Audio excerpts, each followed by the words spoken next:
11th A3 students, now we are seeing commerce second lesson.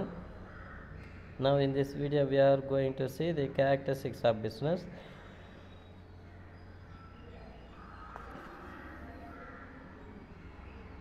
Characteristics of business.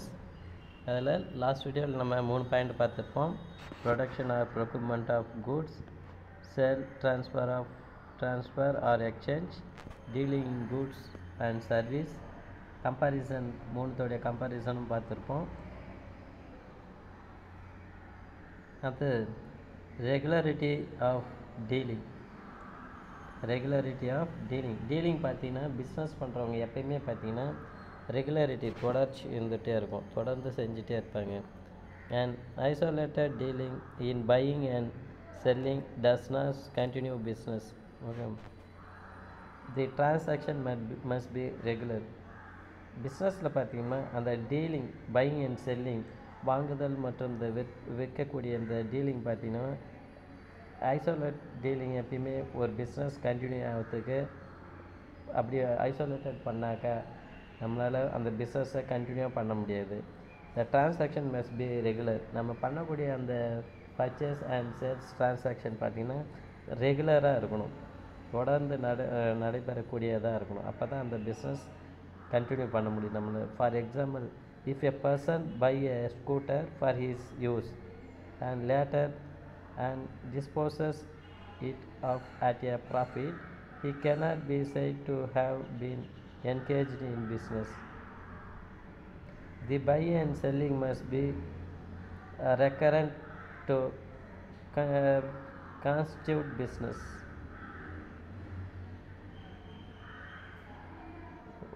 If a person buy a scooter for his use and later on disposes it off at a profit, he cannot be said to have been engaged in business. The buying and selling must be recurrent to constitute business. இந்த dealing பார்த்திங்கன்னா ரெகுலராக இருக்கணும். அப்போ தான் நம்ம அந்த பிஸ்னஸை continue பண்ணுறோம்னு சொல்ல முடியும். இடையை ஸ்டாப் பண்ணிவிட்டு அதுக்கப்புறம் நம்ம ஸ்டார்ட் பண்ணுறது, அதுக்கப்புறம் ஸ்டாப் பண்ணுறது, அப்படிலாம் பண்ணால் அது ரெகுலரிட்டி இருக்காது. அப்போ ரெகுலரிட்டினா என்னென்னு பார்த்தீங்கன்னா பர்ச்சேஸ் அண்ட் செல்லிங் ப்ராசஸ் பார்த்திங்கன்னா ரெகுலராக தொடர்ந்து நடைபெறக்கூடியதாக இருக்கணும். அது ப்ராஃபிட் மோட்டிவ், லாப நோக்கோடு. And important features of business is profit motive. ஒவ்வொரு பிஸ்னஸோடைய இம்பார்ட்டன்ட் மோட்டிவ், முக்கியமான நோக்கம் என்னன்னு பார்த்தீங்கன்னா ப்ராஃபிட் ஏர்ன் பண்ணணுன்றது தான் ஒவ்வொரு நிறுவனத்தோடைய ஒவ்வொரு வியாபாரத்தோடைய நோக்கமும். Business is an economics activity by which human beings make their living. Business is an economic activity. வியாபாரம் என்பது பொருளாதாரம் சார்ந்த ஒரு செயல்பாடு. by which human beings make their living.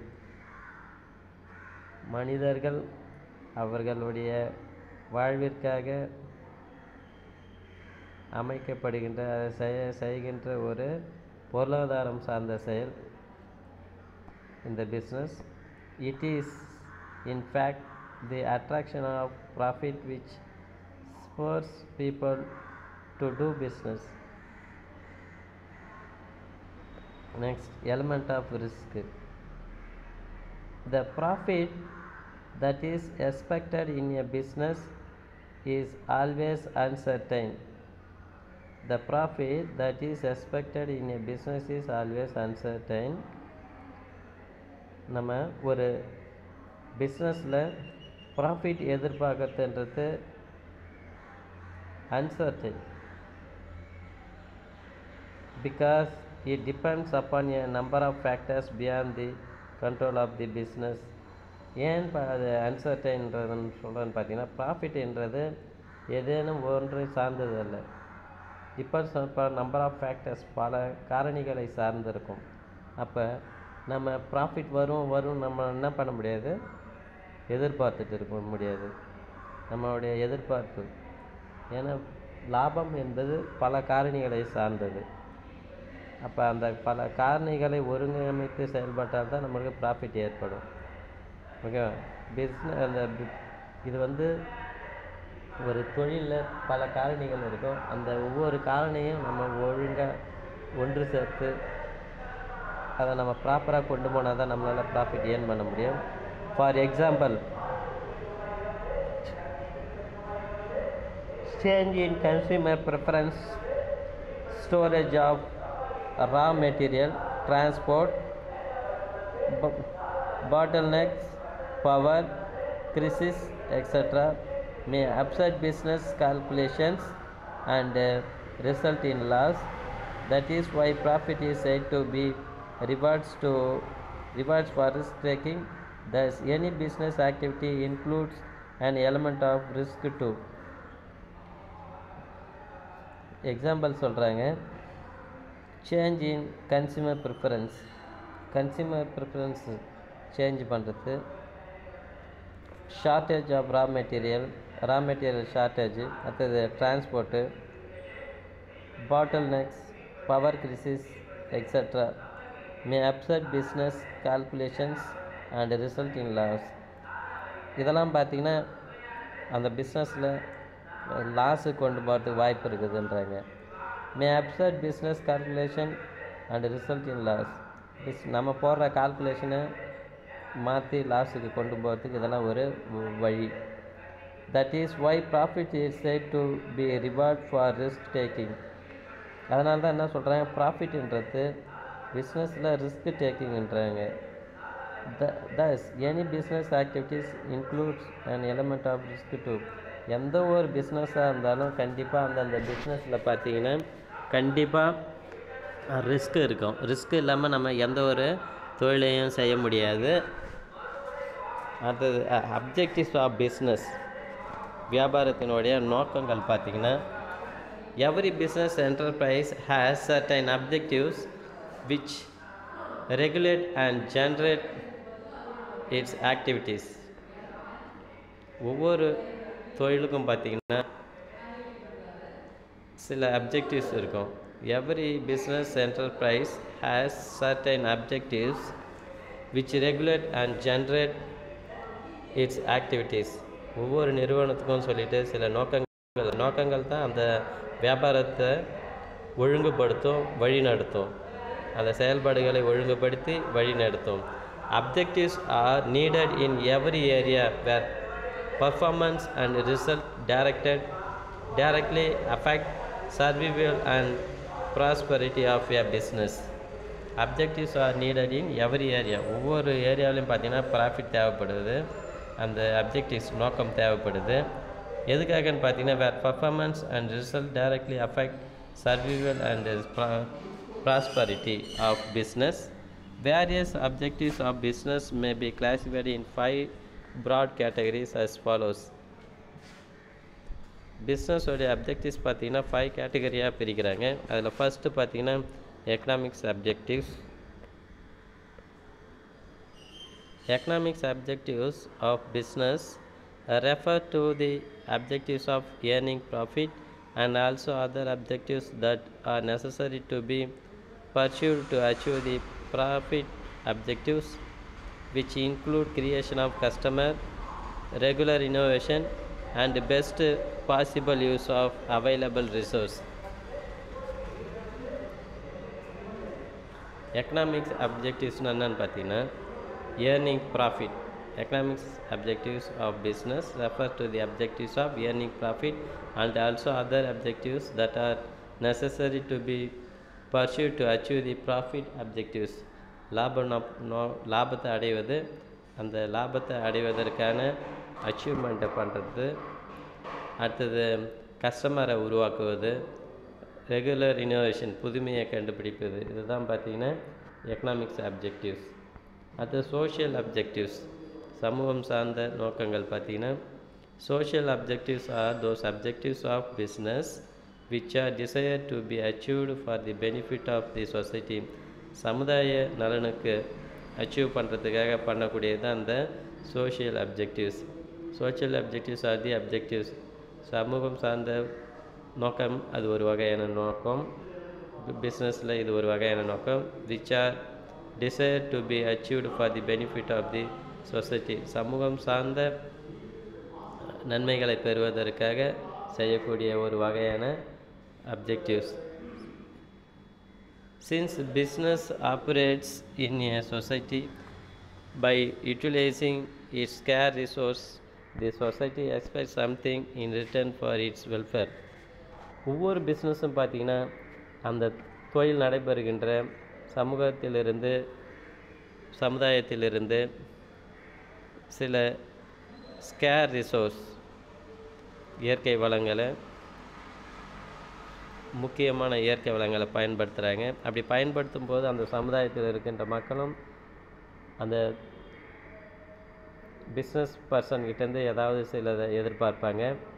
No activity of the business should be aimed at giving any kinds of trouble to the society. No activities of the business should be aimed.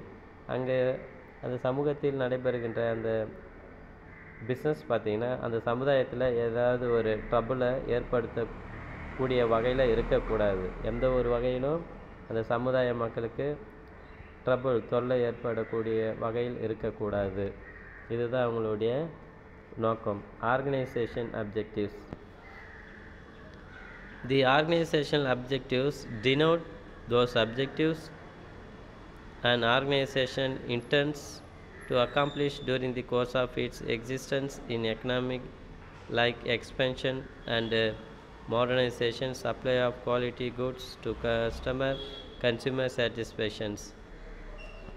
ஆர்கனைசேஷனோட objectives என்னன்னு பார்த்தீங்கன்னா, நிர்வாகத்தை expand பண்ணுறது, modernisation பண்ணுறது, குவாலிட்டியான goods கன்சியூமருக்கு supply பண்ணுறது, கன்சியூமருடைய satisfaction. இதுதான் ஆர்கனைசேஷனோடைய அப்ஜெக்டிவ்ஸ்.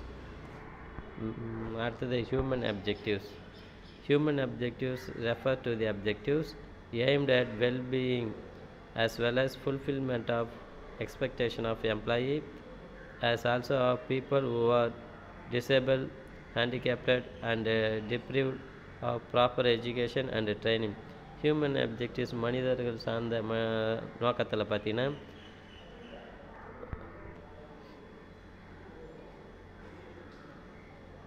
இந்த நிறுவனத்தில் பணிபுரியக்கூடிய பணியாளர்களுடைய எதிர்பார்ப்புகளை பூர்த்தி செய்கிறது,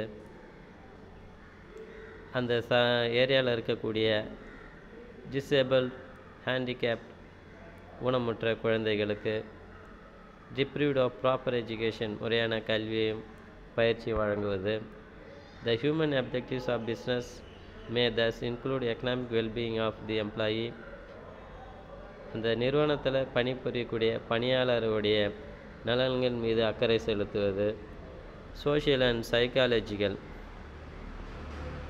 சாட்டிஸ்ஃபேக்ஷன், சமூகம் சார்ந்த உளவியல் சார்ந்த திருப்தியை ஏற்படுத்துவது. அங்கே அந்த தொழிலில் பணியாற்றக்கூடிய பணியாளர்களுக்கு உளவியல் சமூகம் சார்ந்த திருப்தியை ஏற்படுத்துதல், அவங்களுடைய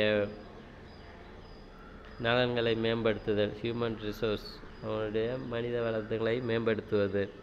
இதெல்லாம் பார்த்தீங்கன்னா ஹியூமன் அப்ஜெக்டிவ்ஸ்.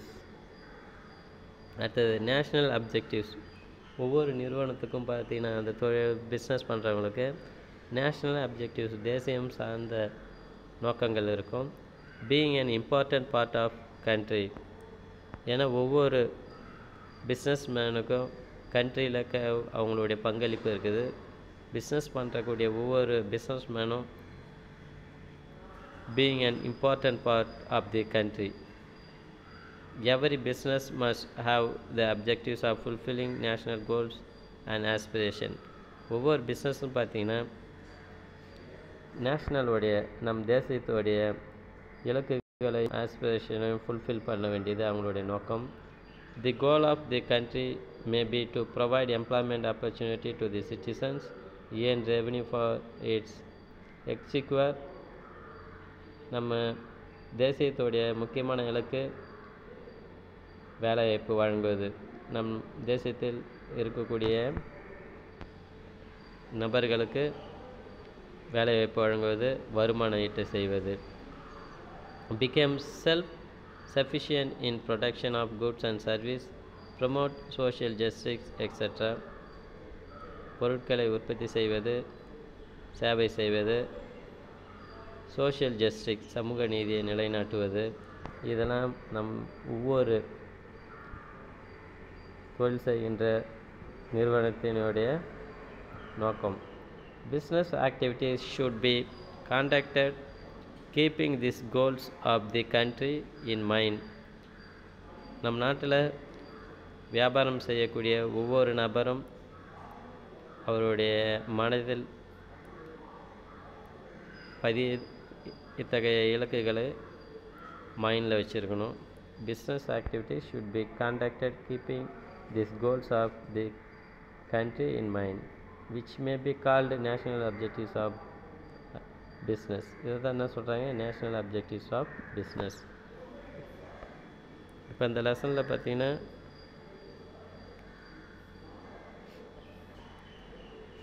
நம்ம economics activities, non economics activities, difference between economics activities, non economics activities, அடுத்தது employment, proportions, business, classification of business,